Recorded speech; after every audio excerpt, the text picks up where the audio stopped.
we are recording. Gentlemen, thank you so very much for coming this evening. I really do appreciate it. Hope you'll tell your friends about us so that we'll even have more people. We have people that haven't been here before, and I really want to welcome you and thank you so much for giving us a try. If you have not done so yet, if you could use the chat function to send Dylan your name, the scale you model, and your email address, then he can send you out notices of our future shows. And we would like to be able to stay in touch with you if you wouldn't mind giving us that information.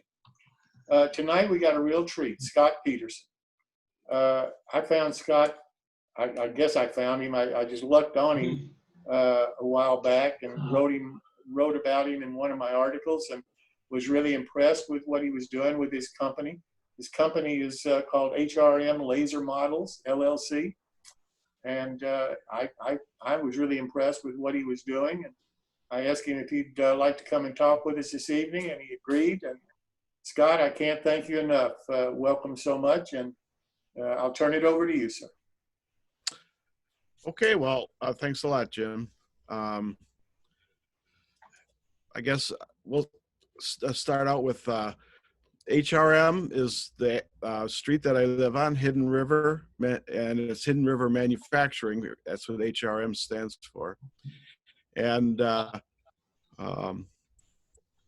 do laser modeling. I have an industrial laser.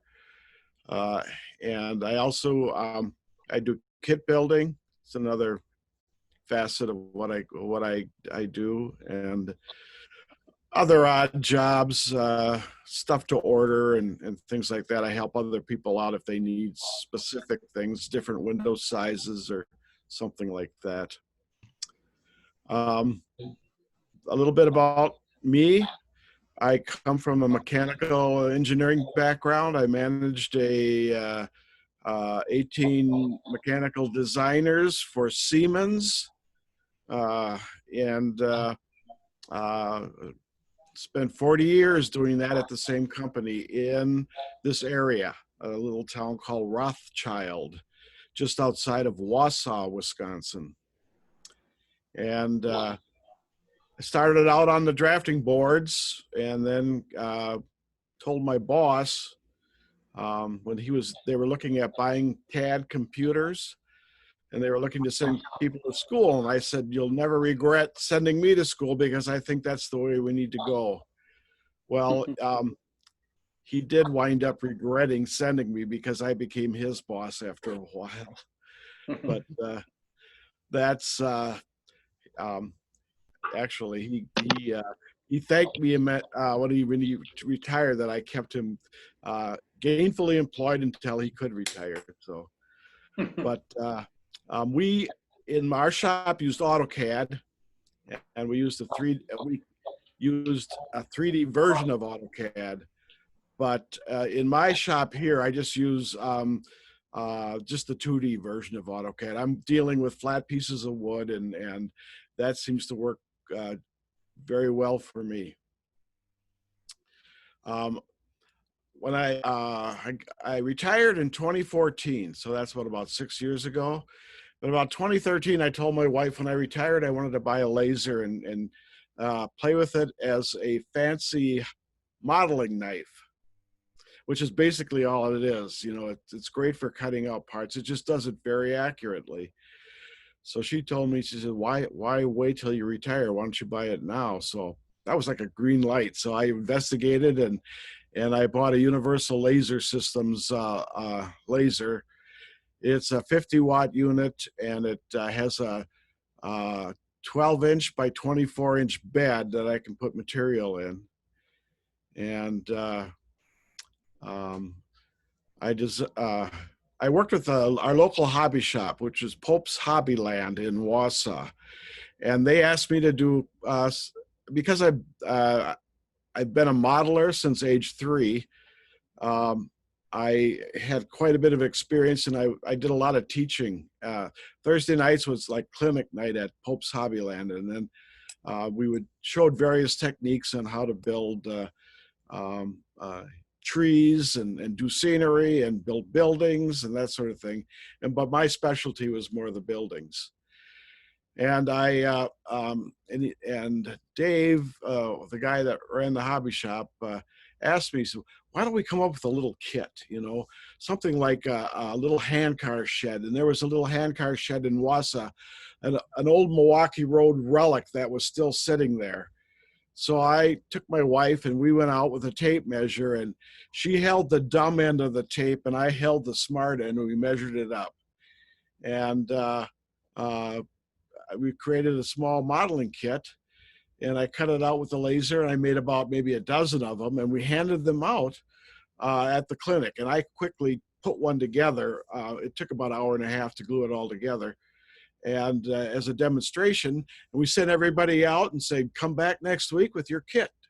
So, and that's exactly what happened. And everybody kind of really had a good time with that. And that kind of put the bug into me. That's how the company kind of got started. We looked at doing the kits were fun, and doing the set of instructions was, well, maybe not quite as much fun, but still another part of the business. And so I started the next kit was in Wausau. There was a little car repair shed. All the work was done outside. If they needed to jack up a box car and pull a truck out and put a new one under it, they did it right in front of this car repair shed where they kept all the tools. So that was my second kit, and then things just kept snowballing from there. I've got over 150 kits that I sell right now, and they're all for sale. I don't pull anything off the market. I keep 2 of everything in inventory, and as I sell stuff, I just replenish inventory. And I've got my brother-in-law comes in, and once the kit is designed and built, and I've done a few of them, the interest is gone on basically that kit. And so he does all the grunt work, and he does all the cutting out of the parts, and then he leaves, he bags them and everything, but he doesn't close the bag. I go through and I double check everything, make sure that he's done things correctly and use the right thickness of wood and that sort of thing. Wood comes in various thicknesses, and I have, my rack back here with all the various sizes of basswood. And so I use basswood and basically aircraft plywood from 1/64 up to 1/16. And the basswood I use 1/32 up to 1/4 inch. So I model mostly in HO, and although I have scaled up a few of the kits to S scale and O scale, but I generally stayed away from N scale. It's just too small and putsy, and I don't know, it doesn't lend itself well to some of the wood thicknesses that I use. So I basically have stayed, I'd say maybe 80 to 90% of my business is HO, and the rest is S, and then a little bit of O, but not much. All the kits, spare parts are stored in boxes, as you can see on my back wall. It's just sort of an inventory. When I cut parts, if it just lends itself that a piece of wood can fill more than one part, I'll cut all the extras and throw them in the box. And then when I'm assembling kits, I can pull those parts out and use them quickly. I don't have to cut them with a laser. Otherwise, it's basically sell a kit, make a kit.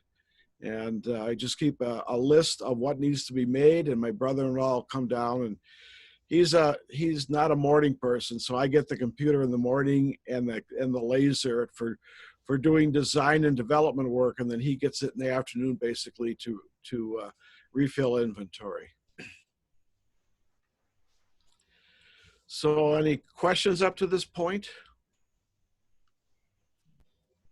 Scott, I got a question for you. How do you decide what to make a kit of? How do you select the subjects for your kits? Okay. My niche is basically depots. That's my interest. And my interest is Wisconsin, the state, and then the county that I live in, which is Marathon County. We had 33 depots in this county alone. But all of north central and northern Wisconsin basically are kits that I modeled. So that's I model what interests me. Okay. My latest kit is sitting back here. This is the Chicago Northwestern Depot in Green Bay. And there are three of them sitting here. Basically what I do is I'll start a kit and start cutting it out, modeling it.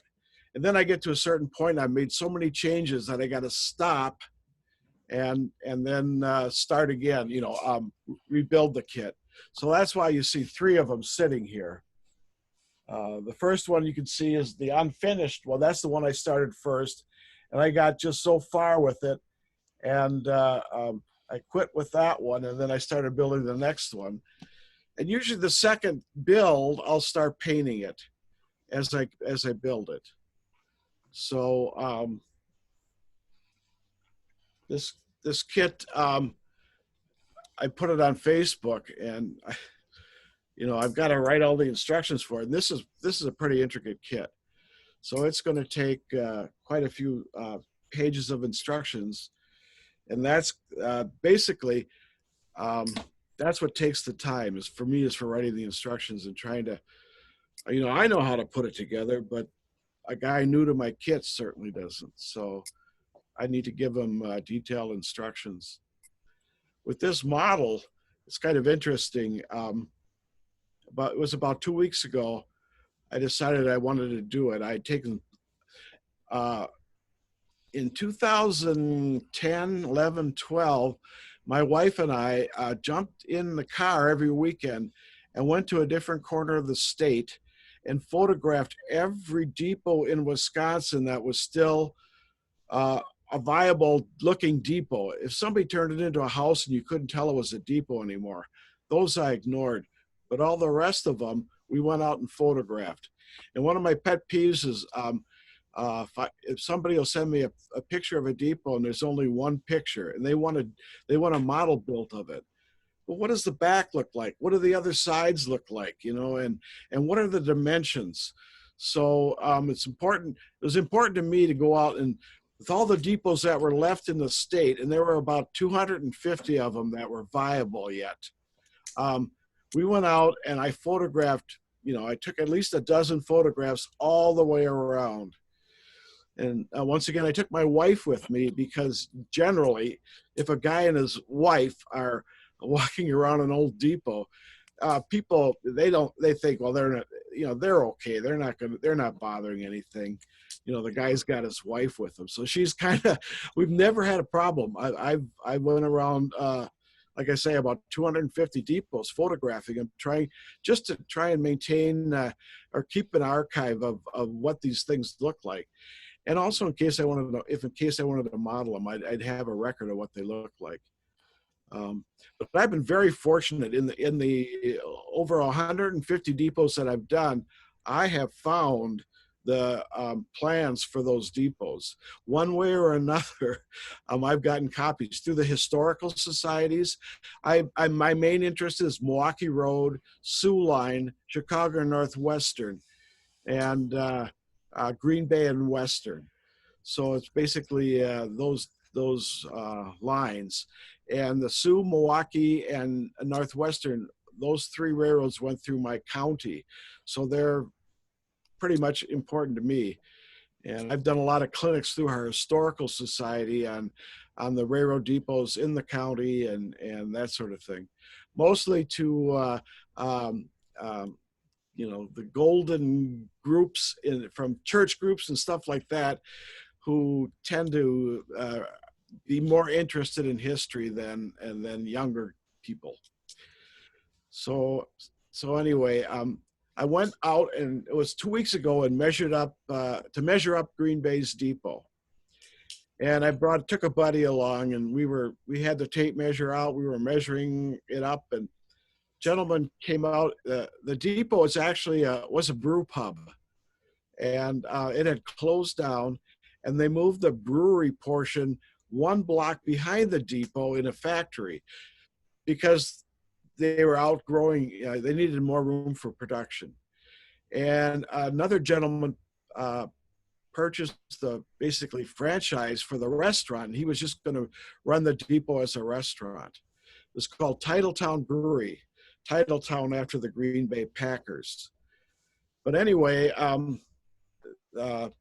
he saw me out there with my buddy measuring up the depot. He says, and to be honest, I contacted darn near everybody to try and find plans for the depot. And Historical Society, nobody seemed to have them. So I figured, well, the depot's still standing. I can measure it up. It's a big 2-story brick building with a clock tower, another couple stories above the 2 stories. So it's quite an impressive building. But so we were measuring it up, and the gentleman who owned the building actually came out. He says, I have all the plans. And I went, you do? So I was really excited about that. He said, and you can borrow them if you want. Well, that's even better because I've got a large format scanner back here, and I can run those plans through and scan them into a large scale PDF basically. And that's what I've done quite a bit of. Borrow drawings, scan them in, and then return them to the people. But I figure a digital copy, these old plans are crumbling. They're about ready to fall apart. So you got to be really careful with them, and they're not going to last too much longer. So having a digital copy of them is important to me anyway. Plus, I can use that digital copy as a basis for doing the CAD work. I can use it as an underlaying document and then do a CAD drawing over the top of them. So really, what you do. So really, your kits are models of prototypical buildings. Every one of my kits is to scale, as accurate as I can possibly get it to the actual building. They are actual places in Wisconsin, Illinois, a few other surrounding areas where people have contracted me to make a depot kit for them. They get one price if they want just something that I don't think is going to sell, and they get another price if I decide that I can market it. So I've got a gentleman down in Texas who every once in a while will contract me to make 20 kits of some little depot down in Texas, and he'll send me the plans and I'll make them from there. I do not work from a photograph. I want the plans, and somebody's got to either measure the thing up if it's still in existence or find the plans for me. That's just my criteria. Is I want to, if I'm going to make these models, it's going to be as close to being to scale as possible, with the limits of the materials that I have that will allow. You make your own windows and everything? Excuse me? You make your own windows and everything for the kits? Oh, yes. Yeah, everything. I use 1/64 plywood, and that's very thin. And it's very expensive wood, but my windows there's absolutely no glue involved.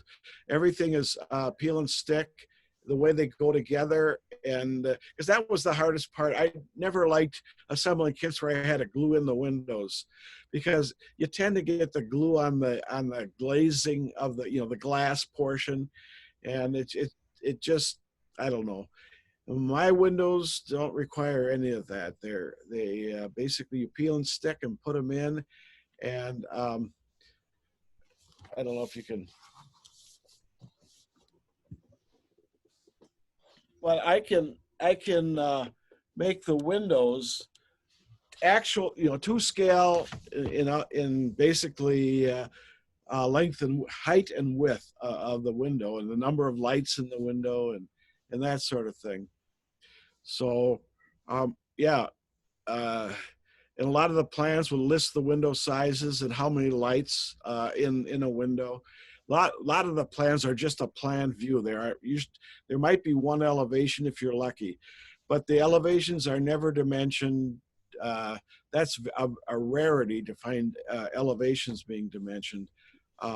So you basically, but if you got the plans, the rest is fairly easy.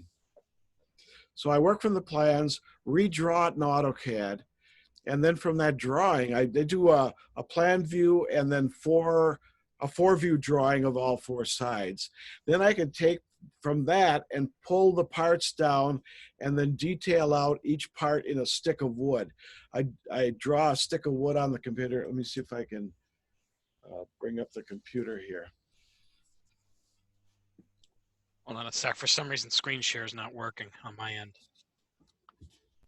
Oh, And I'm not really used to this technology, but I'm showing you my computer screen, the CAD computer screen. And you can see on the, I guess on the left is the actual plan of the depot itself. And then all the parts, all the various sheets of wood are over in this area. And so it's all one file. And then I just pull each one of these sheets and throw it in another window, which is basically the lasers window, locating it in the 24 by 12 inch laser bed, locating it, and then I throw the piece of wood in the laser and cut it out that way. Excuse me. So what I have to do in this file is I have to make it so that my brother-in-law can do the work. So I have to list the size of the wood that he's looking for. That's width and length, and also the thickness of the wood, and also the material. Also, if he needs to put double stick tape on the back of the wood so that the peel and stick stuff, so that he's got a complete list, and he's done enough of them now that he's really pretty good at cutting the parts out. Not flawless, but he's not an engineering type of person. I was amazed when I worked 40 years in an engineering firm, and I got out in the real world after I retired and found out, you mean the rest of the world isn't as anal as engineers are? You know, trying to make it perfect. I don't know. I just kind of was amazed that working with other people is totally different than working with engineers. So, but anyway, cut the kits out. I sell my kits in bags, and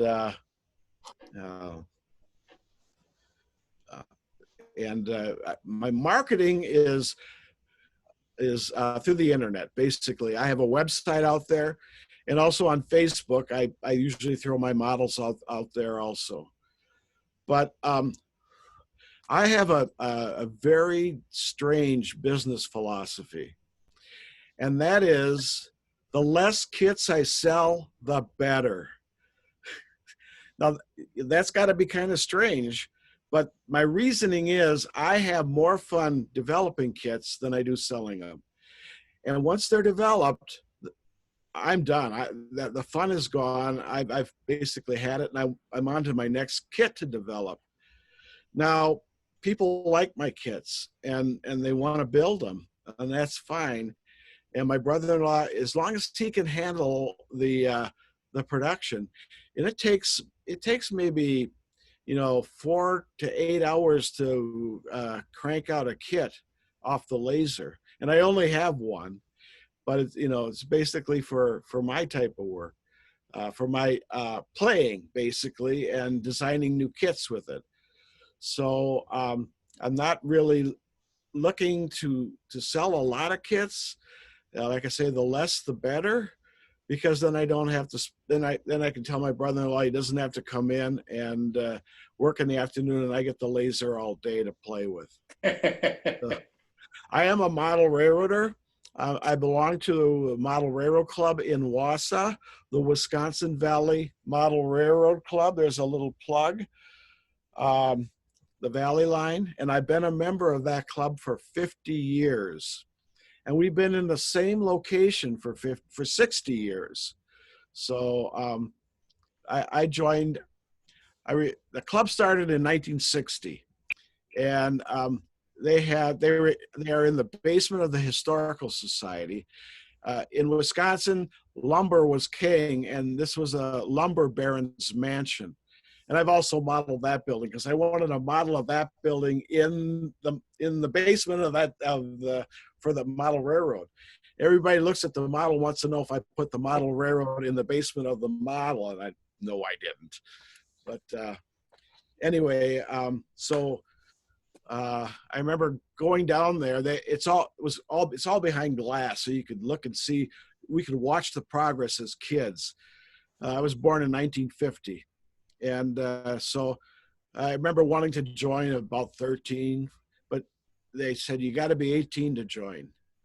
And their reasoning was they figured if a guy got through cars and then through women basically, and was still interested in trains by 18, then he'd probably make a good member.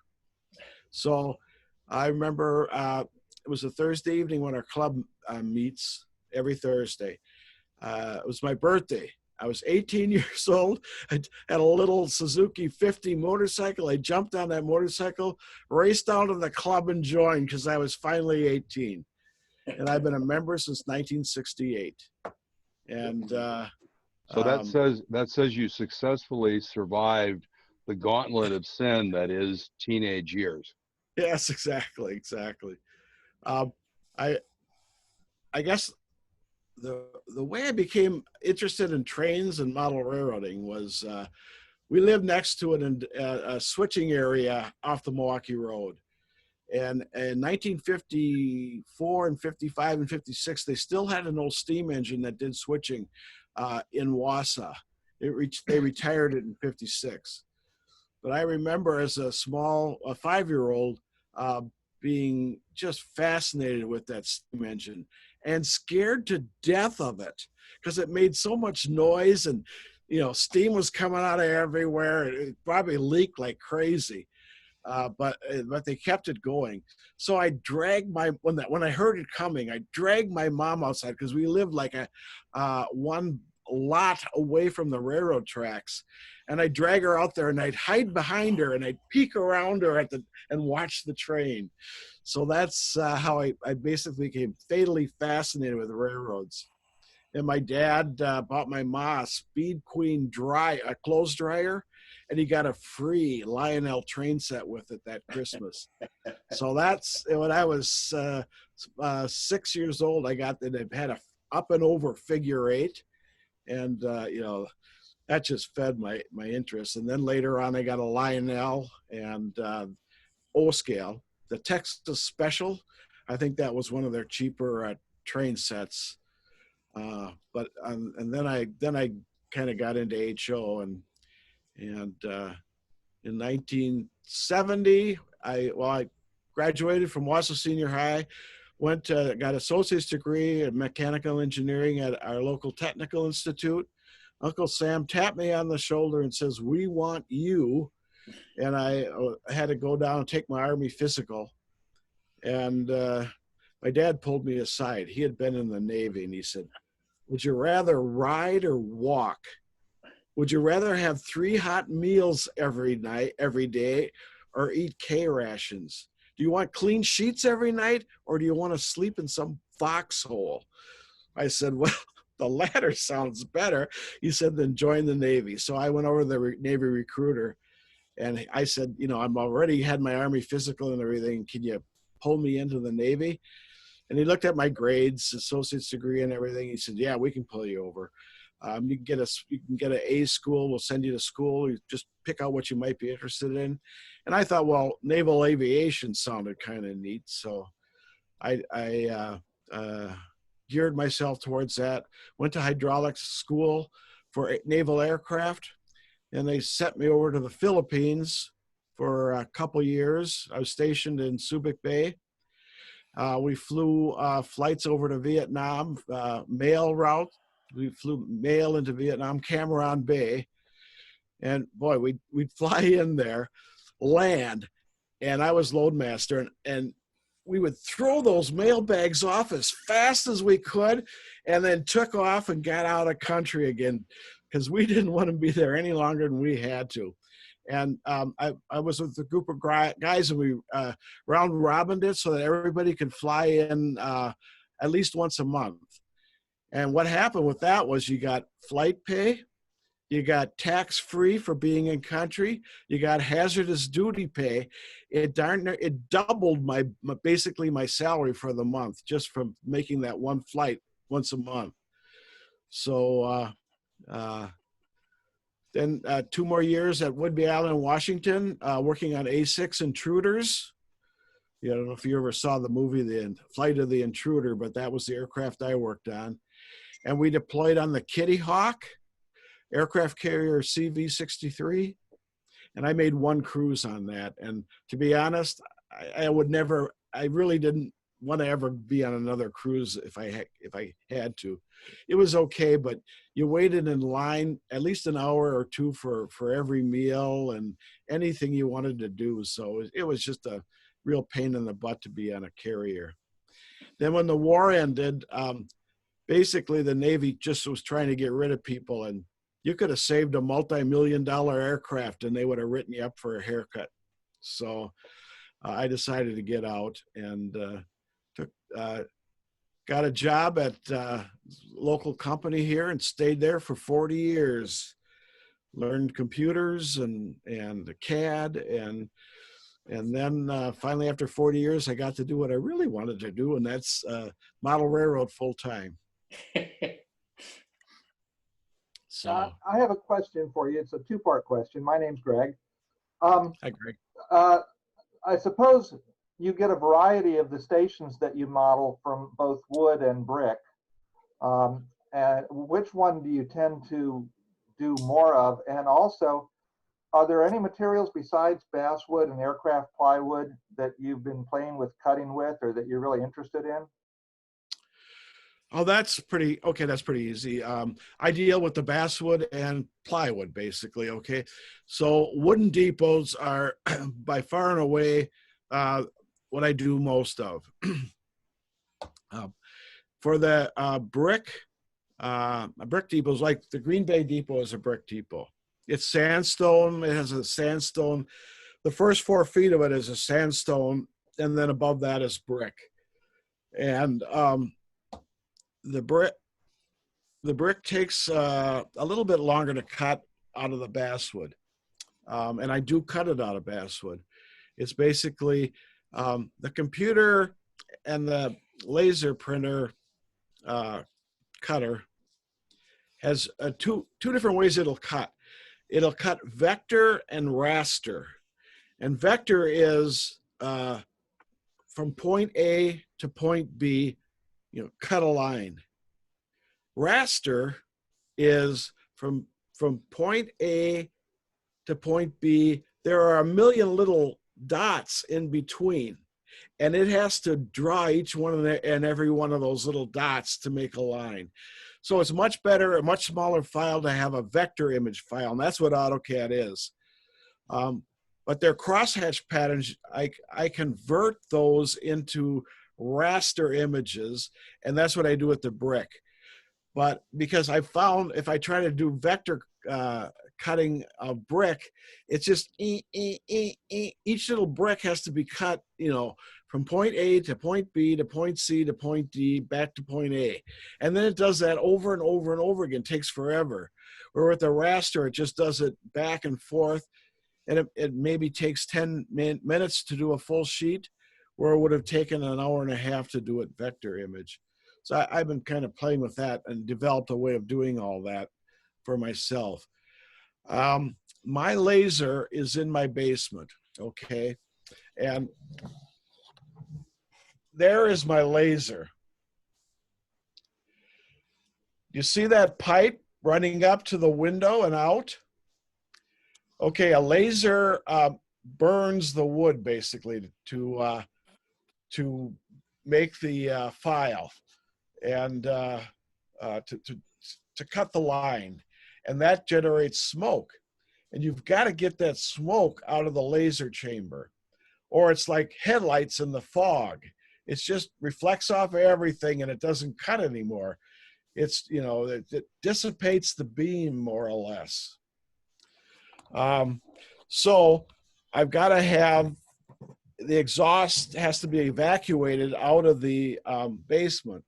And what I've got back there is I built it looks like a dog house. And inside of that is a blower, basically, a squirrel cage type blower. And that creates a vacuum and pulls the air, out of the basement, out of the laser chamber. And I don't have makeup air. I just use what's in the house. So when it's 40 below outside, I'm pulling all the heat out of the house. So I try and run the laser less in the winter when it's really cold than I do in the summer. Right now, it's not a big issue. But because it's in my basement, right, and if I'm cutting wood, it smells like a wood burning stove. It's kind of pleasant smelling if you like wood burning stoves and campfires and that sort of thing. But Just out of curiosity, does it work well when it's cold? When it is cold, I mean, it's interesting. Could you put up almost like a shower curtain that you pulled around it, and then open the other side of the window and let cold air come in there, go through the laser plan and blow it out? But if you put a screen up around it, it'd isolate the air in that area, so you wouldn't. If you're running it 8 hours a day in the winter, you're blowing a lot of air out probably. Yep. You could create if you thought one of those rails on the ceiling, like they have, you kind of roll it around it and it closes it off, and then the makeup air comes in through the window, is sucked out and blown out through laser. So it'd be cold inside there, but it'd keep your air in your house. I don't think being cold would be an issue with it. But and that's something I could think of. To build a small, I could build a small room around just that little area and close it off. It can almost just be temporary. Anyway, just a thought that to make it a little nicer. Anyway, I'll shut up. Yeah. The closest window I've got is the one I'm exhausting out of, and then in the doghouse is I just have a furnace. I'm sorry, a clothes dryer vent that you'd see on the outside of a house with the little flaps on it, and so the blower just blows out through that. And but the way it's set up, it would come right back in the window again. And put a corner on it or something so that you just get other air in there. It'd be great. Yeah.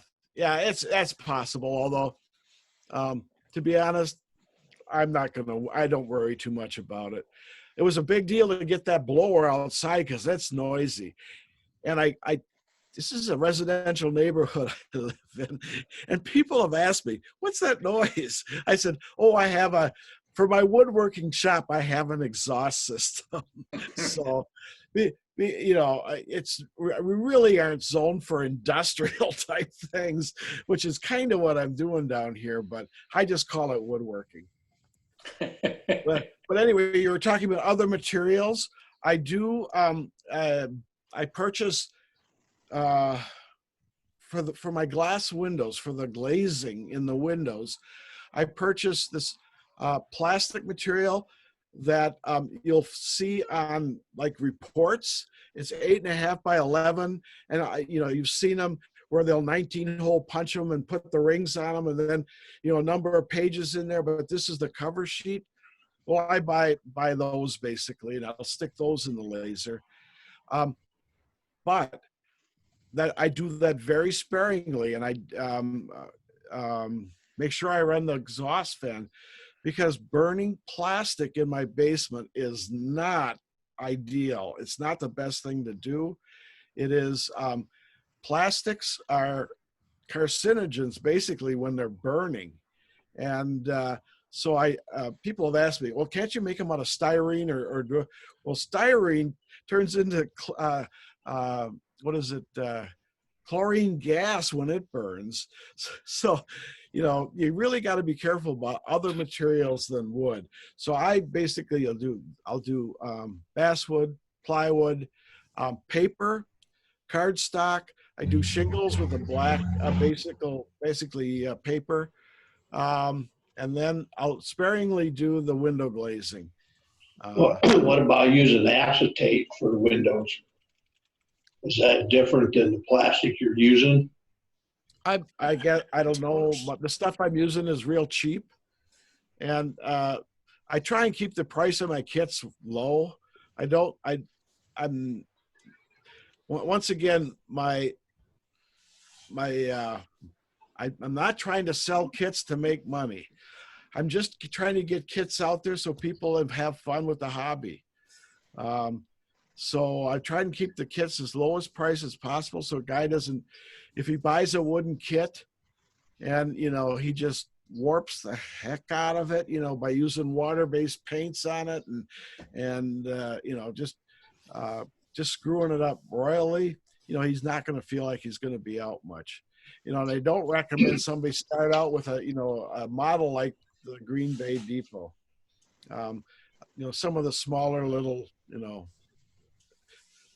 18 by 30 depots, the little wooden ones that were, every 10 miles, seemed to be in Wisconsin anyway, where they needed to have a water tank. And they put people started coming to catch a train there, and they put up a depot. So, yeah, so I try and use the cheapest materials I can find. I found a place over in Minnesota that sells me the basswood. And so I just look for deals everywhere and try and keep my prices low. Going back to the when you cut the brick and raster, does that give it some texture as well too? Oh yes, it's actually cutting. It'll cut about 25% into the wood. So if you're cutting, your grout lines, they are about 25% deep.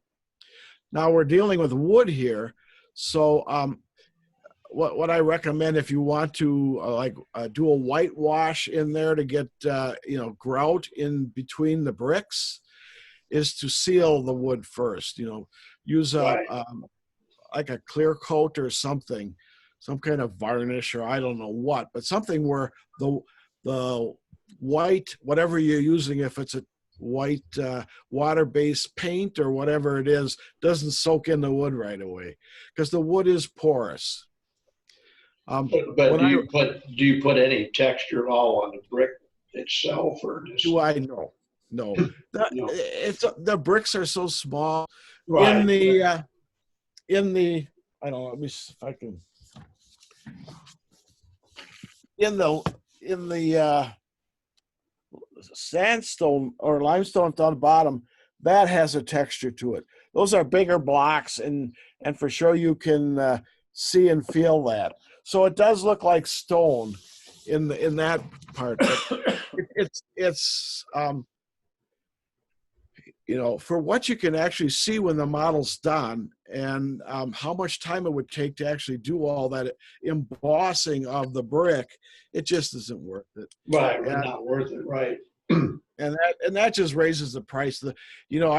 I figure my laser's time is about $20 an hour to run it.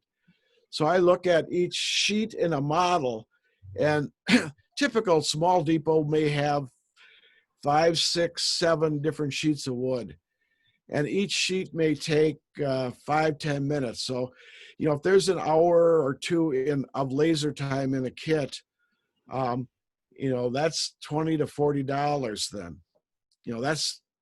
And then I got to look at my time developing the kit. There's a certain amount of hours I have to put in. Of course, that's fun time, so I don't really worry too much about that. But there's also, I get my brother-in-law a little bit of money for him doing the work. So, so I got to cover that cost. Plus, any kind of shipping containers, people are buying I sell all over the country, and I got to mail those boxes out. So those boxes cost money, and the packaging costs money. Well, the postage isn't cheap anymore either. No, it isn't. No, you I can't. believe I can agree with that. Postage has gotten ridiculous. Yeah. So, but they pay for that basically. That's an extra cost. Usually I charge $8 for the first kit, Then if they include other kits, then those are $2 each because it doesn't cost. The initial box is the most, and then filling that box with other kits doesn't add that much, and usually it'll cover it. And if it doesn't cover it, if I'm sending it to Alaska, I've sent a number of kits to Alaska. I got a lady there. She's in the Air Force and she's building kits, and God bless her. I was in the military, so I don't mind if the postage costs me a little more than what she's paying. It doesn't bother me. So nothing bothers me. I'm just having fun, and I'm hoping that people building my kits are having fun too. So quick question, your laser, is it an auto feed on the sheets, or do you have to change the sheet of wood every 5 minutes? Yes. Okay. Yeah, there's no auto feed. There are lasers where there's a slot in each end and you can keep running material through, but each sheet, for my kits, each sheet is different basically. Right. One sheet will be a 1/16 of an inch thick. The next one will be a 32nd of an inch thick. The next one will be a piece of plywood. The next one will be cardstock. The next one will be the glazing material. It's all got to go in there as a separate sheet. So you're down here feeding the laser. The other thing is, you don't want to really walk away from the laser. It's burning wood in my basement, and it catches fire. It has caught on fire. Well, yeah, so I was just getting to that. You need to add another $15 to $20 if you're trying to treat it as a real business. If the cost of the laser itself is $20, there's a labor cost involved. If you think of it, because I've always thought about the laser business as the potential of being like Shapeways, right? So in other words, if you think about kits, you can almost think about kits as being three components. There's this laser cutting component, there's a wood component, and then there's, call it the detail parts component. And if you thought about San Juan having the detail parts, somebody from a wood side making wood component pack, and then you could have somebody who cut the lasers. And if you put that together as a kit, it becomes a really interesting way. So I've always thought, what would it cost if you had a couple of lasers and you had it set up where you were either kind of a kit assembler, or you were just using laser cutting, and you say, bring in a laser cut set of parts, cut them and return them. And so it's interesting that $40 an hour for kind of a volume production for a laser is probably a base cost, and then it probably would go up from there.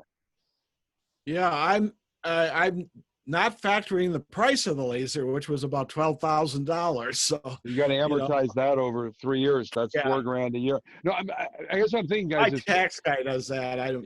Yeah. But I bought the laser. Right. I'm sorry. Okay. No. I bought the laser for myself to play with. It was just a big hobby knife, basically, right. A fancy one.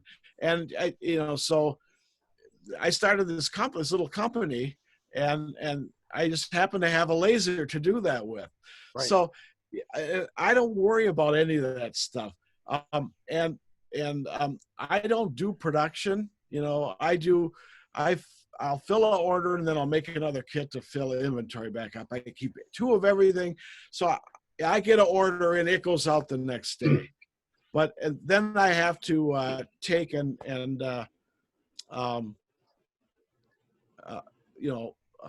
fill the inventory back up. I have to keep my wood supply replenished, and that sort of thing. So, and I got to have fun at the same time. I'm not doing this if it isn't fun. As soon as you turn your hobby into your business, you got to really be careful because you can burn yourself out.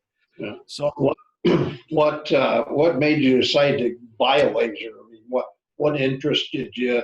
And now that you have it, is there a lot of maintenance to it, or is it kind of maintenance free? Okay. I'm a model railroader, and I do a lot of modeling before I bought the laser. And I really enjoyed laser kits. I love the precision. I love the way they fit together. And and I thought, I can do that. I could design my own stuff. So that's what kind of got me into buying the laser. It was just something that uh, it it fed my interest with computers, which is, you know, another hobby. Photography is another hobby. You know, going out and photographing railroad stuff and depots and that sort of thing. But then, you know, the kits isn't just another part of that hobby for me. So, you know, that's kind of why I bought the laser. It was no intention to run a business with it. It was just a fancy hobby knife. I love the precision of the computer, and the laser is nothing more than a big printer. I can send an Excel file to that printer, to that laser, and it'll cut that Excel file out on a piece of wood. You'll see all the numbers and the spreadsheet and all that. I can send a Word document to it and print out the Word document. So it's just a printer. But it happens to be doing it with laser light, and it'll cut a line because it's got enough power. I don't know if you know how these lasers work, but basically it's a big XY device. You know, it's got an XY arm in it, and on that XY arm are mirrors. So the laser is in the back of the unit. It sends a beam of light parallel with the back of the unit, hits a mirror at 45-degree angles, and then it bounces it into the laser chamber. On the arm that travels in the Y direction, there's another mirror.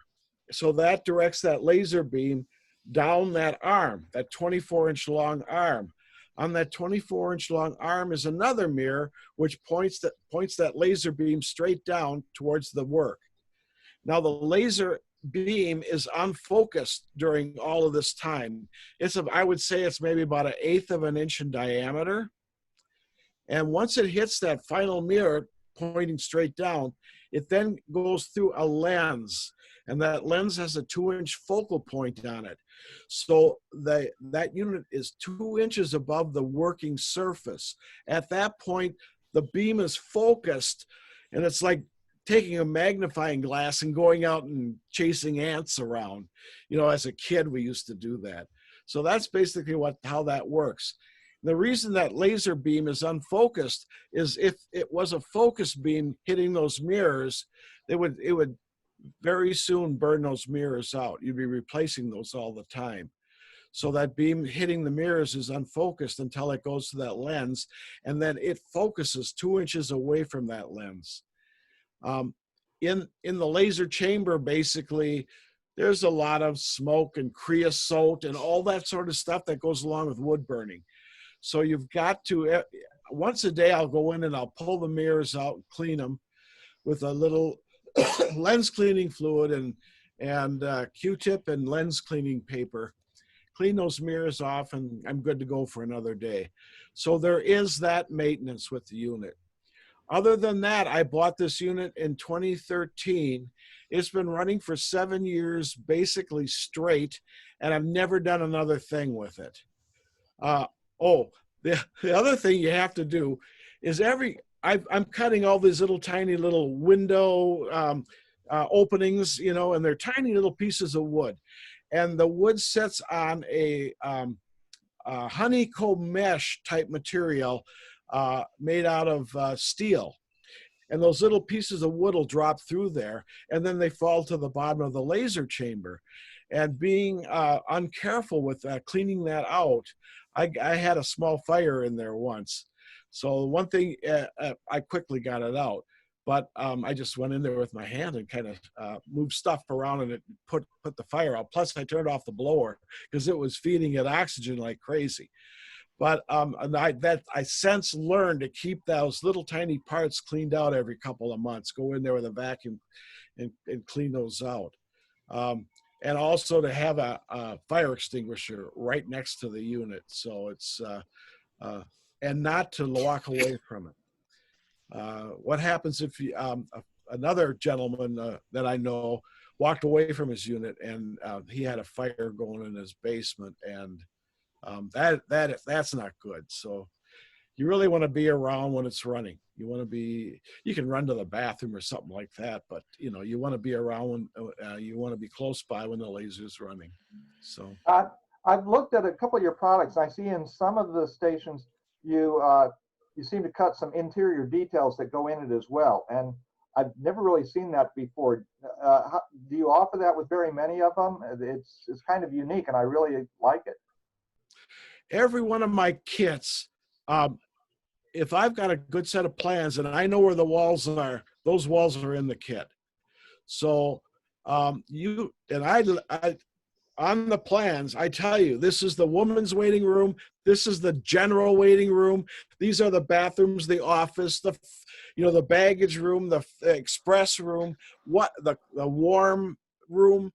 In a depot, usually the freight end was cold. They didn't heat that. But if they had product and it needed to be warm, they had a little part of that freight area where they had a wood burning stove or something in there.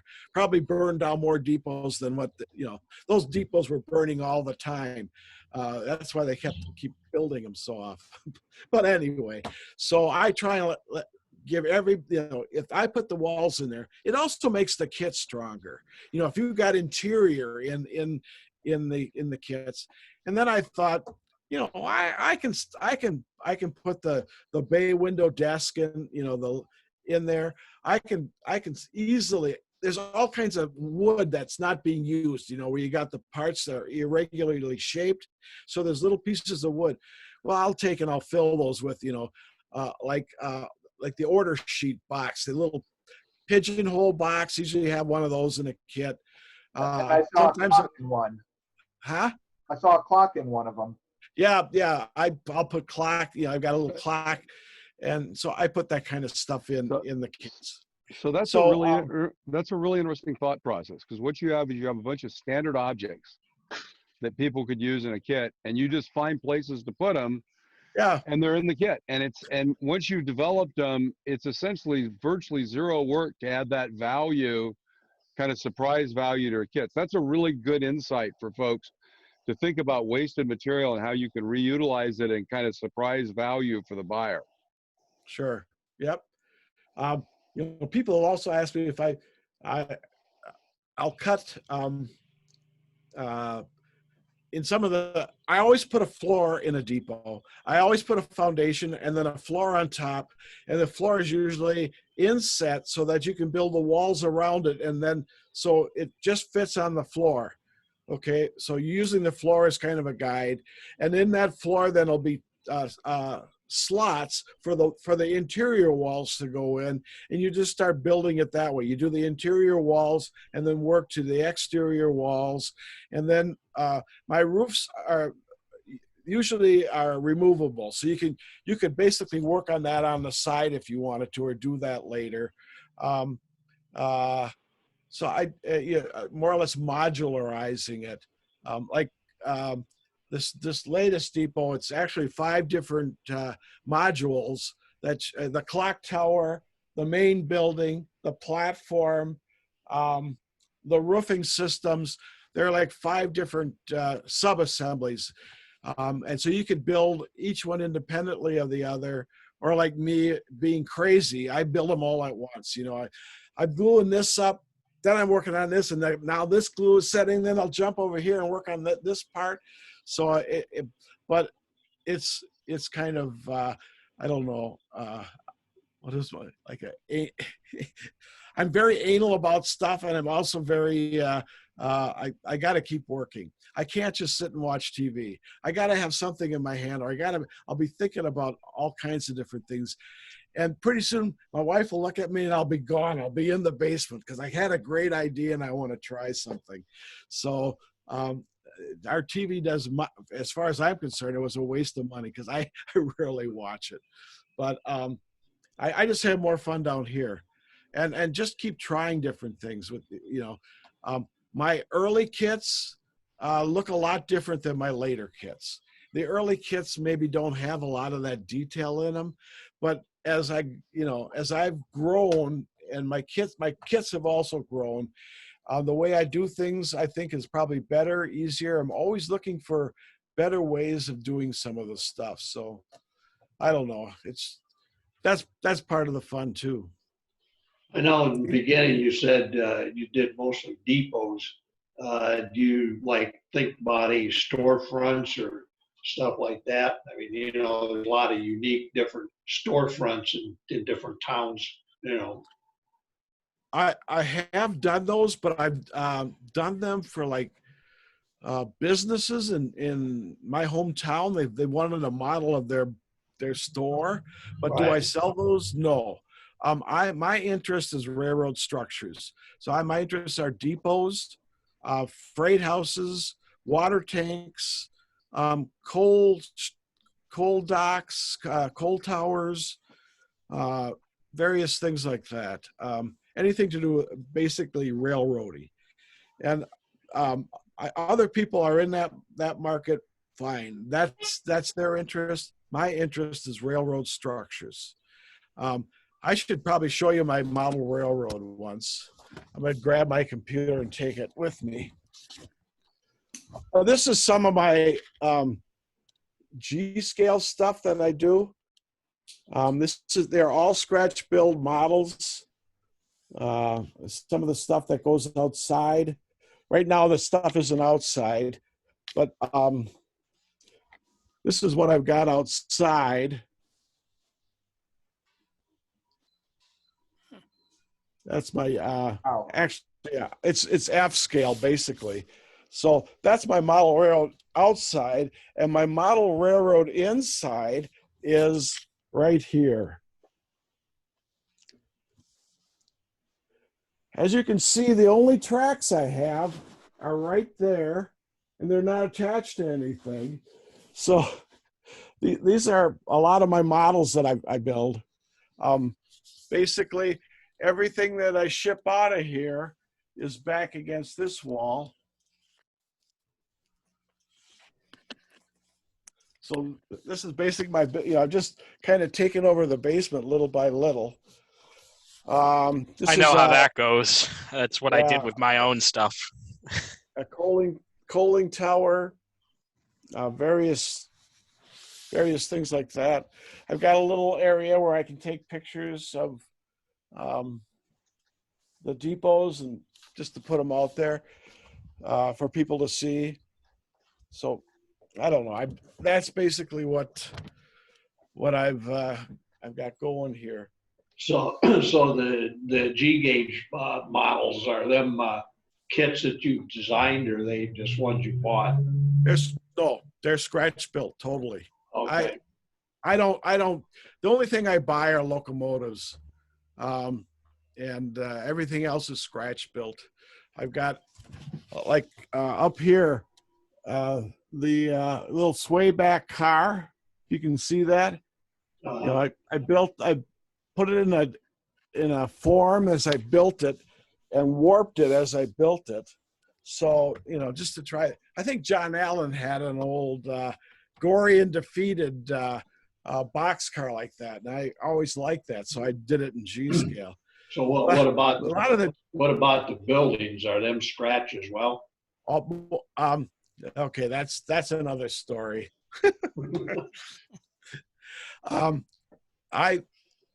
I pride myself on the work I do as far as buildings and that sort of thing. I've won a lot of contests with the models I built.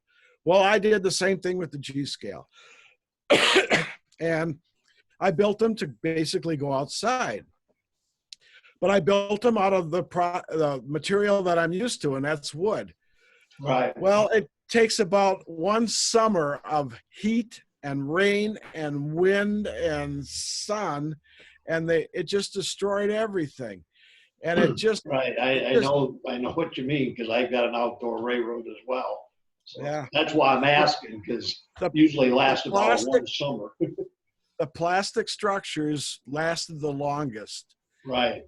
And now that the grandkids aren't interested in it anymore, I've kind of lost interest in taking the stuff out anymore. It's basically sitting down here, and some of the stuff, most of it is scratch built. Wasn't done with a laser, but they're basically all made out of wood, and there was a company called Ozark Miniatures that sold a lot of metal castings for Right. G-scale, and I used a lot of that stuff.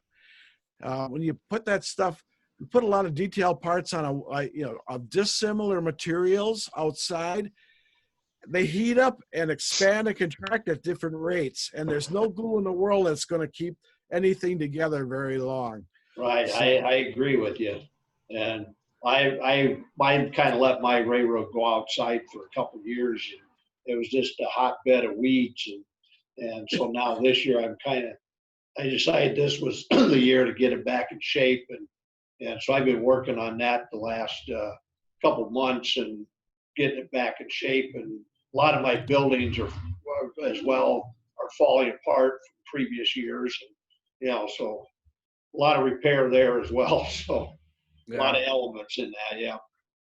My wife's a master gardener, so she took over the railroad and basically did her own plantings out there. She did a lot of the dwarf plants that were on the model railroad, and we kept it. Actually, that I bought stainless steel track. Okay. And I could still put stuff out there, and it without cleaning any track, I can run it. It's amazing how well that stuff holds up. The grandkids have walked all over it. The only thing I have to do is get the leaves off the track. That'll stop a train if you break electrical contact. But other than that, I've never ever cleaned the track out there. It just seems to work well. So, and we can still run Thomas. I've got a little Thomas that I'll run out there. And the kids love to chase it around. I've got a dog bone shaped layout, and it wraps around our gazebo. So the kids love to chase the train going around there. Yeah. I'm using brass track, but I know, I don't even know if you can buy the stainless anymore, can you? Yeah. I don't know if you can or not. I know it was 304 stainless. It's the cheaper grade of stainless, but it was still it's a great product. I'm glad I did it. The one thing I hate about model railroading in general is cleaning track. Right. So I wanted to go with something that I didn't have to worry about it out there, because I do run the electrical power through the rails. I've got the control unit inside the gazebo, and it's radio controlled basically. So I've got the controller unit. It's about the size of your car fob.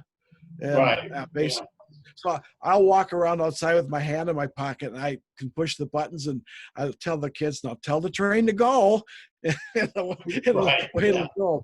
But I'm controlling it in my pocket. So yeah, I decided to go with DCC on mine, just so I could run more than one train. But I know a lot of guys are doing dead rail on that, but the dead rail is so expensive for each locomotive. That's the problem.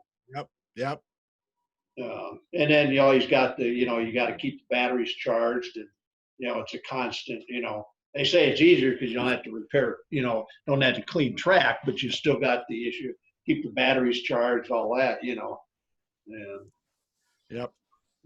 Has anyone tried a larger keep alive for the F scale? I mean, it'd be pretty easy to take, you take a diode bank where you get a rectifier, take the output, which is now DC, and run that through a fairly large, buy some of the larger super caps. You might have to buy the $5 ones, but you really only need to buy 5 or 6 of them. So you buy 6 of them, and you'd have probably something that run it for at least 3 or 4 or 5 seconds if you had dirty track. I mean, it'd be a pretty simple thing to put together. It'd be, the packaging would be big, but you've got a lot of room inside of those engines. Yeah, a good point. F scale engines would be easily twice the size of the O scale stuff I deal with. Yeah, I mean, but if you think about it, you could build a higher capacity. We tend to buy the 1 megafarad super caps, and you put 5 of them in series, and that's how you build a keep alive. If you went and bought the 5 microfarads, you'd have 5 times as much capacity. and that would at least carry you for 2 or 3 inches if you had a dead spot. Right. Yeah, I wonder if anybody's done that. It's just an interesting thought because it's same principle. It's just bigger capacitors. It's just the next next one's on eBay. Anyway, just once you get in the beginning of the season, once you get the track cleaned up, and I don't really have to clean it too often. Once in a while, go around and hit some spots that get cruddy, but I use a pulse sander with the sheet screen on it for drywall, and I mean that cleans it up pretty good. I mean, just walk around and and then I just got to touch it up every once in a while, so it's not bad. I've found the weight of the locomotives also Right. tend to help with electrical conductivity, and then the stainless steel track. I've never had an issue with trains stalling because of dirty track, other than the occasional leaf or something that's Right. Yeah. But and now the kids want it to go fast. They want Thomas. They want to chase it around. Only the faster you go, the dead spots tend to get flown over. And right. Yeah. For some reason, kids always want trains to go fast. Yeah. Like race cars. Yeah. Never mind the fact that it's not technically prototypical, unless you're talking about, I don't know, the Chicago Northwestern Main Line. Maybe the Transcon. I mean, come on. This isn't a high. You don't see high-speed operations in the U.S. Right. I mean, I get it. Everyone looks at it and go, "Ooh, fast!" I get it. That doesn't mean it's right. Yeah. You know what I mean? But you know what the second phrase is? That how fast can it go? Does it crash? Yeah. Yeah, that's the second part to it, isn't it? Right. Exactly. Because it's not model railroading. It's just running trains. Curve, Yes. when it hits that curve, it's going to fly off. Right. Hey Scott, just a suggestion. You might be a really simple thing to do. You made a suggestion on your site on the O-scale time site and say, hey, ON30, look at the S one. Might be really interesting to take your S one and redo the stand and the railings with the O-scale one, so they could be used and have a kind of a hybrid kit that was all the S model, but the handstand was from the O, so it's scaled right. And basically call that your ON30 model, ON3/30 model. It just have one part different that would be different. Probably on the computer, it'd take you 15 minutes to do it. And it really wouldn't be another kit. It'd just be a variant that would solve the scale problem that you get because the tower is S scaled, but the handrails, you want them O scaled. Yeah. Anyway, just interesting. As an O scale, I saw it and I thought that was really cool. I was going to ask about O scale. I really like that tower. That's very nice. I know I built a number of bridges from various manufacturers, and because I modeled in ON30, and but I bought S-scale bridges, the Howe Truss Bridge, and then because they just looked better with the ON30 type stuff. So. Can I just make an observation? Is it just me, or does it seem like we have a lot of ON30 guys coming out of nowhere? I mean, how many people? I mean, I think back to when we had Jim Gore on, and he's an ON30 guy, and I'm like, oh, that's neat. I'm noticing this pattern, and people for some reason just like, oh yeah, ON30, I've done that. Wow. I've been doing some ON30 lately. I've got about 3 various kits that gonna make up for critters, and I don't want to do a lot with them, so I'm not trying to use big stuff. I just want little critters and stuff. So I've been looking around for things like that, and what to use for the power source and everything, but. Yeah, I like logging locomotives. When they came out with a little shay, I thought that was pretty cool. Bachman's shay, and then the same thing with the F scale. They're big shays, and I've got the Heisler, the Climax, the 2-truck and 3-truck shay, and that's what I really liked. I like that type of where the guys cobbled something together to make a piece of rolling stock, like a blacksmith car or something like that. That's the kind of stuff that I was interested in for a long time. So I think that I think it's interesting, Scott, that you mentioned the S-scale structures and so forth for the ON30, because it seems to me that there's a group of modelers now. I'll call them fine scale ON30 modelers. No such thing. They're concerned about the wheels. So I had no idea that there are special made ON30 wheels. They were concerned about the water tank, the height of the water tanks and so forth. And more, I hear more and more people in ON30 talking about those kind of things. The same as you're talking about the bridges, the same as you're talking about the water structure and so forth. yeah, And cooling towers. it just seems to me that there's more and more now ON30 modelers that are saying, well, just using regular O scale is really not really what we're doing. We've got to modify some of this ON scale, or maybe even consider S scale, because it gets us closer to what we really visualize ON30 being. I may be crazy, but that's my sense of what a lot of people are going to. Yeah. No, you're not the first one to notice that, Jim. I think what I first noticed that was when Alan Carroll was regauging S scale. He regauged an S scale diesel to ON30, and he modified it so it looked like he took an SW1 and he modified the cab so it had the right size doors and windows, and he regauged the trucks, which basically was just a matter of pushing the wheels in and making some modifications there. And he made an ON30 diesel out of an S-scale diesel. Yeah. And I looked at that. I just went, oh, that's neat. And then he started bringing out ore cars that were S-scale that he put ON30 trucks on. And I'm like, and you look at the size of them, and it's just that perfect size range for that idea that you have in your head for what ON30 should be. so And that's the reason. If you come back to it, the reality is a lot of us as we get older want O scale for the detail. It's the thing we've talked about it's it's 4 times the detail. If you think about area, it's almost 8 times the detail if you think about volume. So if you think about an area in HO, because the buildings are smaller, there's relatively less detail availability in them. When you take that same space and fill it in O, you have a lot more detail. So it's kind of a consequence. You can take a smaller space and you can take a space and put a lot more detail in it in many ways in O, and it's larger so we can see it and you can take it and et cetera, et cetera. So I think that drives us to the larger scales. But then there's this other size, which is the space we have available to model in, that drives us to smaller prototypes. So larger scales drives you to smaller prototypes because your space available doesn't increase exponentially when you change scales. So in other words, there's this natural thing of saying, so when you say, look, I want to build bigger models, I really like O scale because I love the detail and I want to do that. And then you say, what should I model? I'm going to model the Pennsylvania Railroad.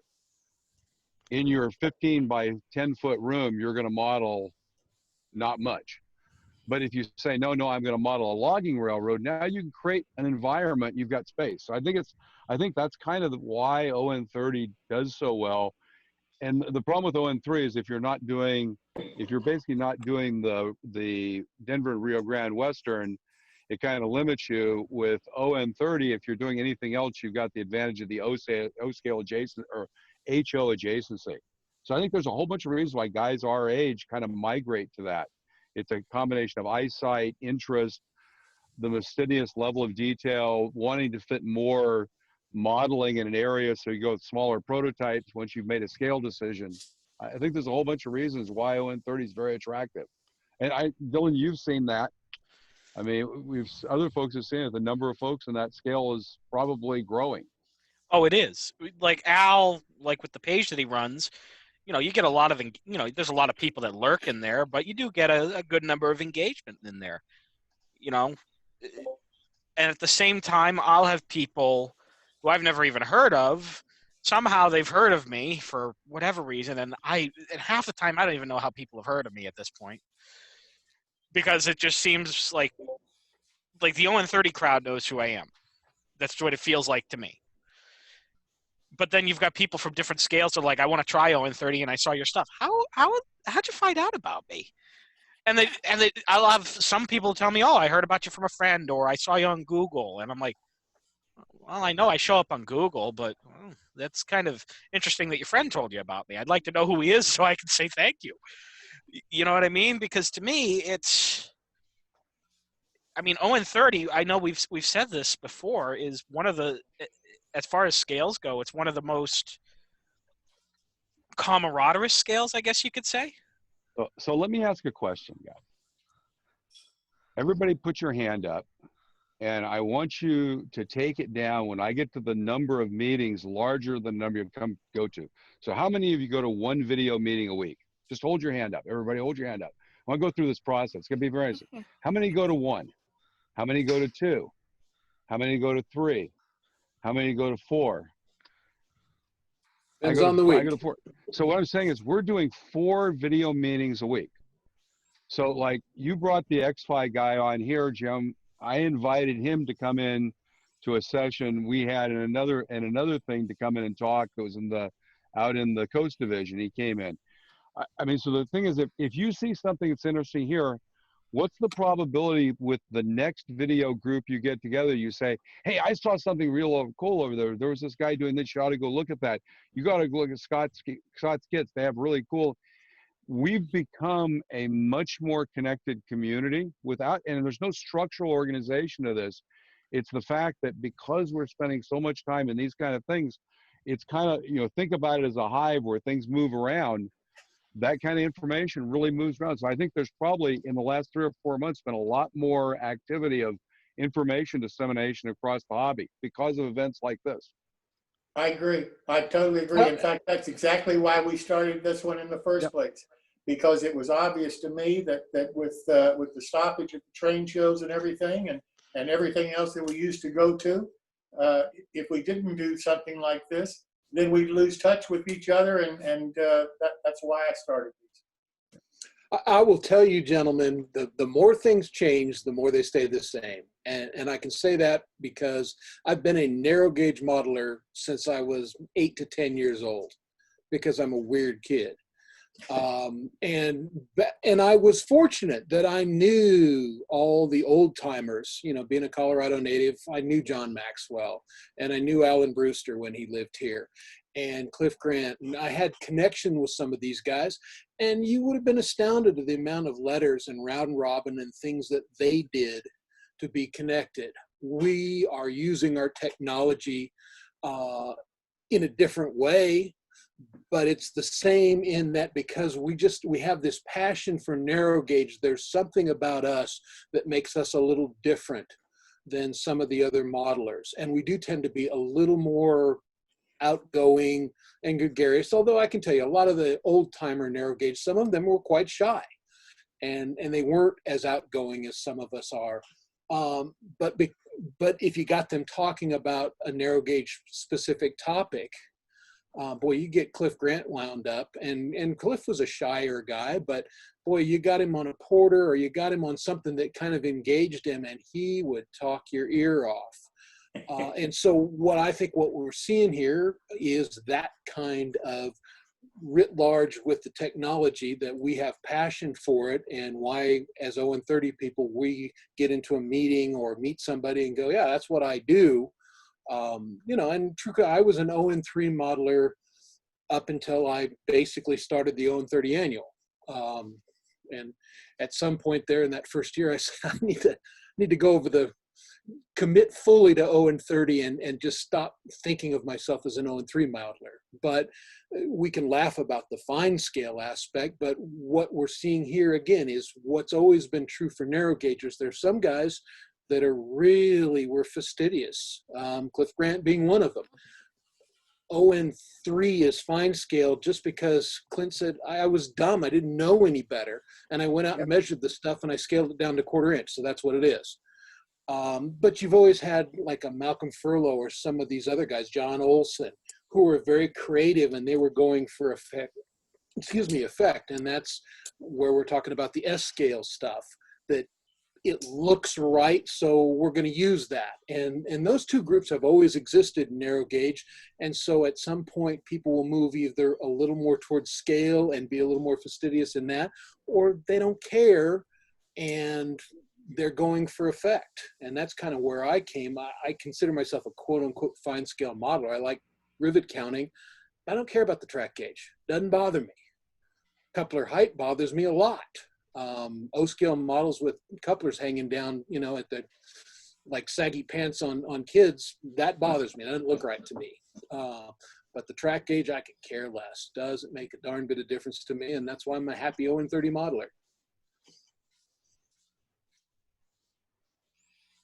I had to get a lot of stuff in because I came late to the meeting because I can't tell time. Hey, I was going to send Jim a message, but I just noticed this. Richard put on his thing where he's from, and I just did it on mine. If you click on your picture, there are 3 dots. If you click on there, you can rename yourself, and don't change your name, but you just add where you're from. And Jim, I think that'd be really cool because you got folks from all over the country. It'd be really neat to know where people are from. That'd be great. And I mean, it takes you about 2 seconds to put your city in there, and then everybody knows where they're from. So thanks, Richard. I'd never thought of that. That's a great idea when you have a kind of for when you're doing something local with people you're with all the time. It doesn't matter, but here it's kind of cool. So how do you do that now? I pressed on that, and my options are chat, meeting settings, or raise your hand. It must not be the right button on yours. I don't know on an iPad how you do it. Dylan, you can add on Jim's if you want to. You can change. You're the master of ceremonies, so you can change anybody's right. name. I can rename it. Yes, you can rename anybody as well. Let's call him Fritz. Why don't we do that? I think that's wonderful. I'd like to know where everybody's from. Yeah, it's great. That's a very interesting thought process of doing that. By the way, it's also interesting to be able to rename people. We have one guy who comes in on his wife's Zoom account. He doesn't have an account. He just uses hers. And so he always comes in as Nancy. And it's kind of like, you know, after a while you say, okay, I'm going to change you to Dennis. That's what your real name is. Well, you know, I run the weekly Zoom meeting for our Model Railroad Club, and we usually have about 15 to 20 members. And depending on if they're on vacation or their computer isn't working or something, we get people logging in on their wife's account. Last week we had one guy on his son's computer, so he was kid nasty or something like that. And one guy uses his wife's work computer, so he comes in with her business name all the time. But Yep. we're a local club, so we know each other. But it is interesting, some of the names you see that pop up. Yep. But yeah, if you're the host, you can click on anybody and rename them. So it's kind of nice. One of the things I haven't shown people as well is, as a host, you can do lots of things. You can throw people off. You can do lots of interesting things. I'm just looking at the names people have put in so far, and wow, we got people all over the place. I like it. Hey, Scott, let me ask you another question. Because your kits are all models of prototypes, how much prototype information do you put in with your kit? None. Okay. I basically sell the kits, and I don't really give a fact sheet or anything like that. So it's just build the kit basically. So that's, but I've never thought about that. So that's something I need to think about. That wouldn't be a bad idea. Well, let me website that you do include some prototype pictures of some of them, so that creates interest. Yep. Yeah. But I've collected a little bit of history on a lot of the depots. So, and I go out in the community and I do presentations on depots, and you know, a lot of most depots have a bay. Well, what is that, and what was it used for, and you know, order boards and various things. And I was surprised. My son lived in Katy, Texas for a while, and went down there. And Katy's depot is a historical museum, so we went there, and hanging on the wall was the drawing of the depot. So of course I got my camera out and took a picture of, because it was a depot plan, and then I built it. But what I found interesting, in Wisconsin, it's generally it's general waiting room or men's waiting room and women's waiting room. In Katy, it was general waiting room and black waiting room. So that was the difference, and I had never ever seen that before. But I come from an area where we're pretty isolated, a bunch of Germans and Irish people up here farming. And so even the military was eye-opening for me. But I'm sorry, but that's just the way it is. But so I was really amazed when I saw that, because I don't think that way. I just don't. So The reason I mentioned the prototype information is that particularly for people that enter contests and so forth, and I'm sure you're aware of this, the prototype is important information to have for the contest entry. And since you already have all of that information, at least a reference to it or something in the kits could help a lot of people, that need that information to complete their model. Yeah, I could certainly do that, and that's a good thought. So I could start with this Green Bay depot. Found out a lot about it since I've been working on it, and that's generally it happens. People come out of the woodwork and talk about things. I like even going to the out in the community and talking about railroads and railroad depots and that sort of thing, because a lot of people come up to me, and I've never seen a depot. It's been torn down for years, but as kids, they remembered that depot, and that's how they got anywhere. They went to the depot and they got on a train, and they went, even the farmers, to get, if you live 20 miles out on old dirt roads to get into town, it was fairly easy to jump on a train and get there in, let's say, a half an hour to an hour, where horse and buggy it'd be an all-day trip to get there and then get back again to the farm. So, railroads were pretty darn important. So were these depots. And I guess that's what kind of interests me with depots and how they're constructed and how they were used, and just an interest. It's Well, really hey guys, I I gotta head out. Thanks, Scott, for sharing. It was fun, interesting, and looking forward to the next meeting. Thank you so much for coming. We appreciate it. Anybody have any more questions for Scott? Could you post your website address? How do I do that? Go chat. I never used this software before, so. Oh, Don't worry, Go through I the can pull chat. it up. Yeah, hrmlasermodels.com. Google finds you real quick. Don't worry, I'll post it in the chat for you. Hey, Otherwise, man. Greg's got me covered. It's a very primitive site, but I can do it all myself, and it doesn't. I'd rather be building models than working on websites. So anyway, it gets the job done. I'm amazed at the people who find it. If you just go out there and Google model railroad laser kits, you'll find me. Facebook has helped quite a bit too. I've got a kind of a nice following on Facebook, and the local hobby shop, the hobby shop in Green Bay, he called me up. I only sell through one hobby shop, and that's him, because he's our local hobby shop now. He's an hour and a half away from me. The one in town closed. He retired, and nobody wanted to take over the business because, there wasn't enough business to be had anymore.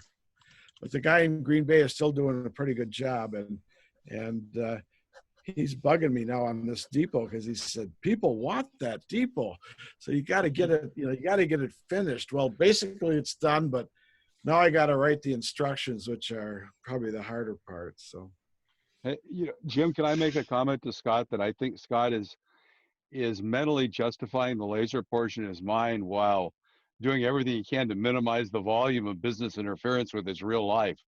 Because your definition is not your website is not the definition of a low friction website. Let's put it that way. I mean, I was going to talk to you about how you could build your business and grow. It's like, no, that's not what I would do. I just want to justify having the laser printer. well, thank And I you. respect that, by the way. I think that's great. I'm Well, almost wouldn't we thinking all about love that. having one in our basement? I mean, who wouldn't like to play with it if we could figure out the design part of it? But what I'm trying to figure out is, is there a business model like Shapeways, right? So Scott really enjoys basically designing. I'd like to build some buildings and design some trusses, and you think about an OM30, you want to build an 8-inch wide building that's 12 inches long, and you want to put trusses every 2 feet in it. And those are easy to cut out with a laser printer and make them look really nice. If you could design them and send just like you do with Shapeways, send the design to someone, have them cut them and ship them back to you. How much would you pay per truss, to get 15 trusses to build a building? Is it worth $3, $4, $5 a truss? I'm trying to understand, is there a business model like Shapeways, which they've centralized and made a business out of basically letting the intellectual value get created by a community, and they're the manufacturing capacity for that community. And I'm trying to understand if the same thing could apply, and I'm not sure I want to do this as a business, by the way, but I'm wondering if for someone who wanted to have a business, there could be a business if there's enough volume. Yeah, well, that's the thing is you look at Steve Milley, and he's done a lot of cutting for me. He's done a lot of cutting for Jeff Grove and Jack and a lot of other people. And that's basically what you do is you send them the files and say, hey, I need like 5 copies of this or 10 copies of that. And he zips them out at 2 o'clock in the morning.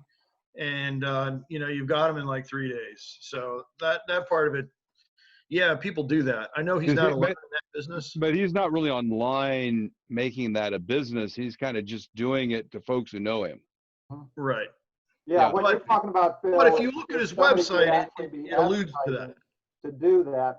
And I could see it being a business model, but not without its flaws. The same way Shapeways has some. I just ordered something from them a couple weeks ago, and there was a design up that they had not printed yet because people are allowed to put the designs up and offer them for sale, but they've never been tested. And then they got back to me and said, we ran this past our planners and it won't pass muster, so we're going to have to refund your money because we can't print this. No, peace, guys. I'm thinking about how much it costs to run. So, the idea is, you look at it and you say it's going to cost $60, $70 an hour in a business model. By the time you put real overheads on it, real labor in that, I think you're looking at $75 to $100 to run a printer in an 8-hour to 12-hour, 8 to 16-hour single double shift manufacturing operation.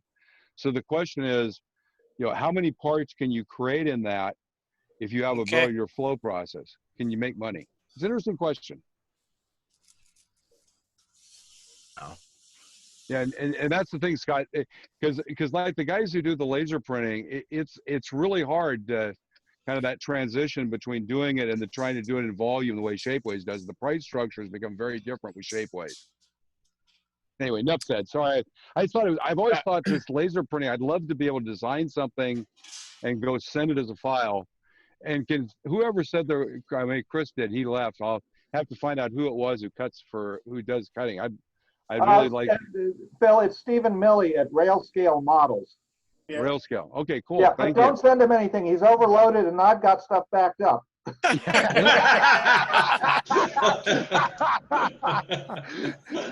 I mean, the really nice thing is you actually gave me a real name. If you tell me it's Bob Smith,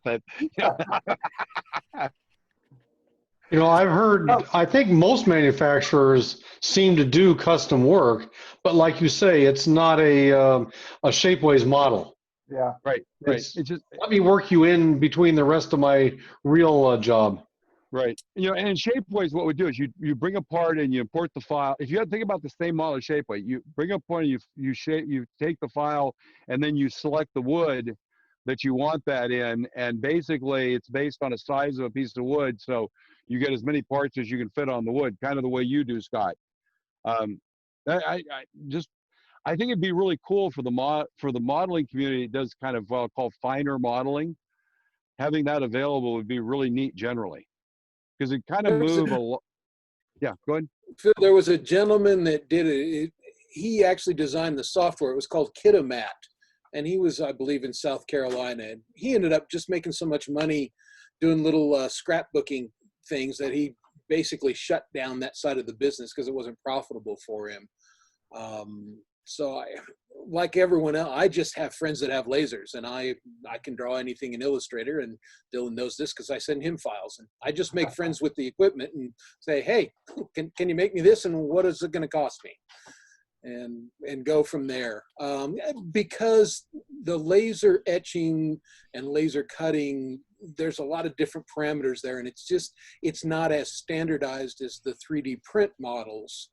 And there's just a whole lot of, how deep am I going to cut this? Is it a cut through, or is it an etch, and that kind of thing. And so there's just a lot more, I think, design questions that are beyond a lot of people to even do. Whereas if you have a 3D modeling program, if you can run the program, you can, get in at least the neighborhood, and it'll do a test printer on the computer and say, yeah, this is going to work, or no, it's not. Lasers, you just have to throw it on the wood and see what happens and hope it don't catch fire. And another difference in the two business models, Phil, I think what you're talking about is an interesting idea, but Shapeways, most of the artifacts that they offer that you can go online and find from them is a finished product, whereas much of the laser cutting is only a means to an end of building a kit or something. So people, it's a component. Looking online for a kit that they could then ask to be cut. But I think what you're talking about is maybe sending in files to have certain items cut for something you might be working on or something. And that might not keep a whole business going the way Shapeways is. I'm not sure. I think it'd be a much smaller business, but if someone had a laser printer, or two, and wanted to try to drive a business, it'd be interesting to look at the scale of it. How many parts do you have to cut? How many? But again, not something I'm going to do. Something I'd love to be a customer of. Yeah. Well, Scott, I thank you so very much for tonight. It's been fascinating. I've learned a lot more about your company than I knew before, and I have to admire you. It's great to hear somebody that's having fun like I am. If I wasn't, I wouldn't be doing this, I'll tell you. Exactly. Yep. I do want you to reconsider about being a part of my train show, though, because I really think that the train show is going to be something that we're going to continue on after this first one. The first one has been a real learning experience for me. I don't know what it is. What is it? Train show? Well, it's going to be a buyer and seller train show. It's just going to be on Zoom. And each person that was invited to it, like you were, is going to have a certain amount of time to be able to talk about what products they have and be able to present it to the people that want to buy them. And the people that want to buy them can buy them right then on Zoom from you, or they can buy it off the video that we're going to publish after it's over with. I'm limiting it to 25 vendors, and each vendor gets 5 minutes a slot, and they can buy up to 2 slots. So the maximum any vendor has is 10 minutes, and the smallest amount is 5 minutes. And we're just going to run it like a regular train show, just like a guy would come in and walk down an aisle and see the various vendors. And that's what I'm going to try to do, as the same reason that I'm doing these shows, because I think there's a need for it out there. And the people I'm concentrating on are the small model manufacturers, that certainly not the big guys. I'm trying to bring the people that have a unique product to a lot of people's attention. And that's what it's all about. So I want you to reconsider it, and I do want you to do it. But it doesn't sound like my business model, though. It does. It doesn't. Jim, you're going to bring him too much business. No, you don't understand, Jim. The He last doesn't thing I want want to more do orders.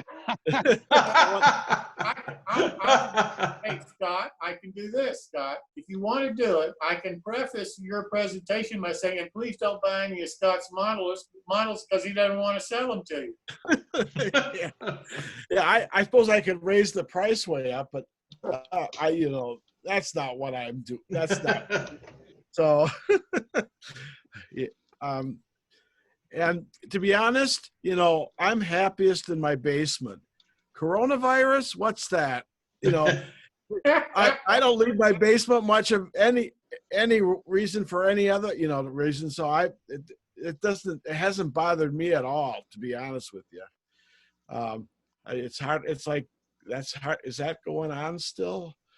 But because I'm happiest when I'm down here, creating something new. I know it may not be your business model. I just heard about your business model tonight. I wondered why you weren't going to do it. Now I understand what you're saying.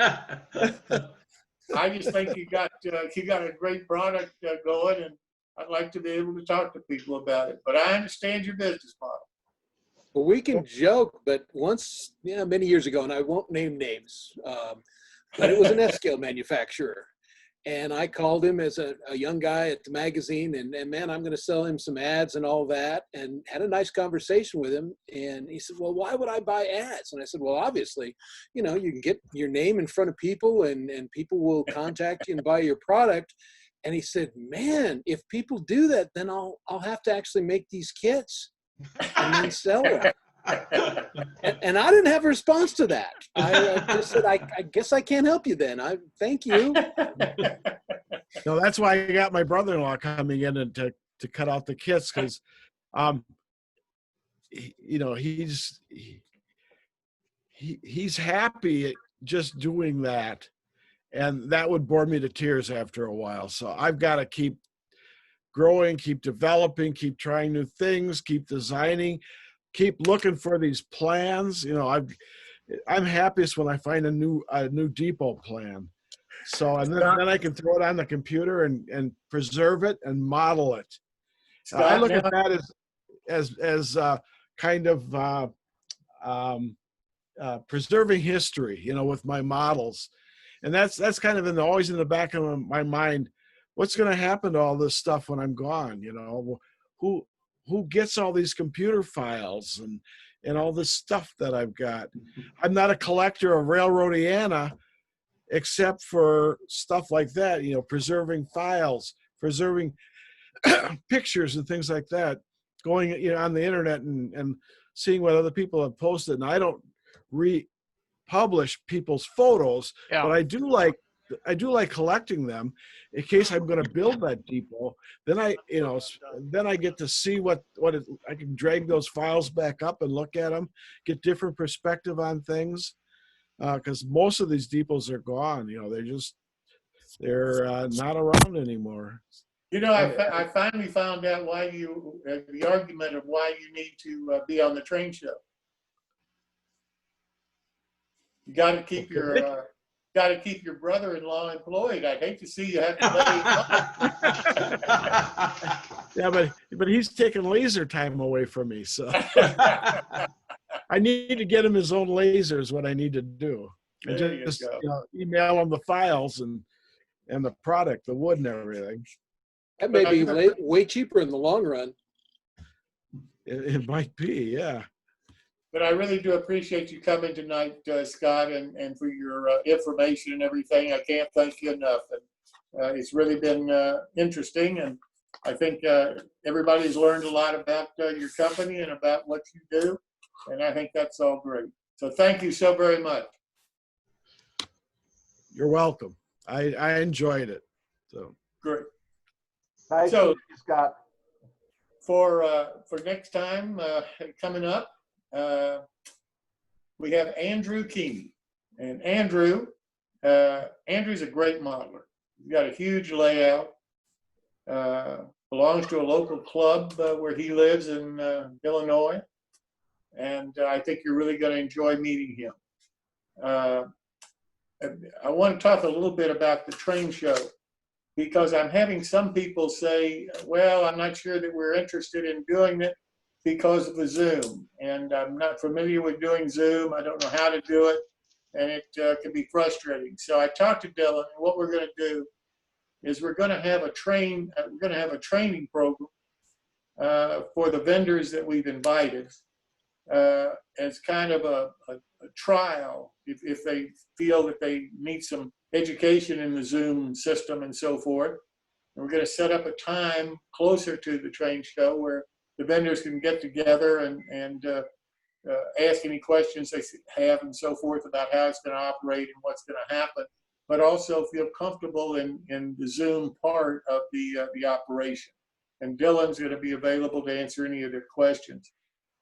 As far as the buyers are concerned, because that to me is critical for the vendors, we're also going to do the same kind of offer to the prospective buyers, so that no one is going to have an excuse that the reason they didn't participate is because they didn't understand the Zoom.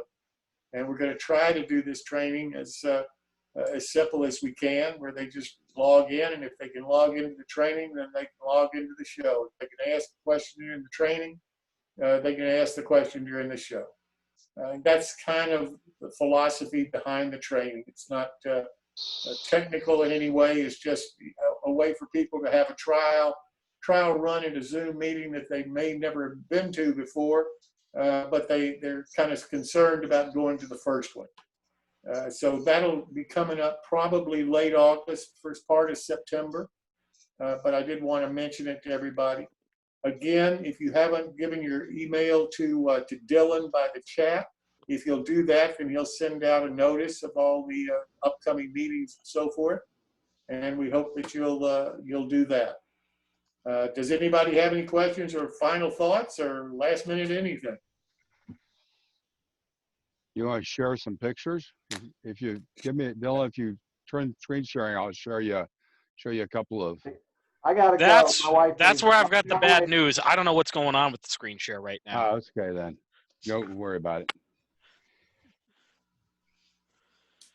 I'm signing off. Thanks, gentlemen. Thank you, Scott. We really do appreciate it. Scott, nice meeting you.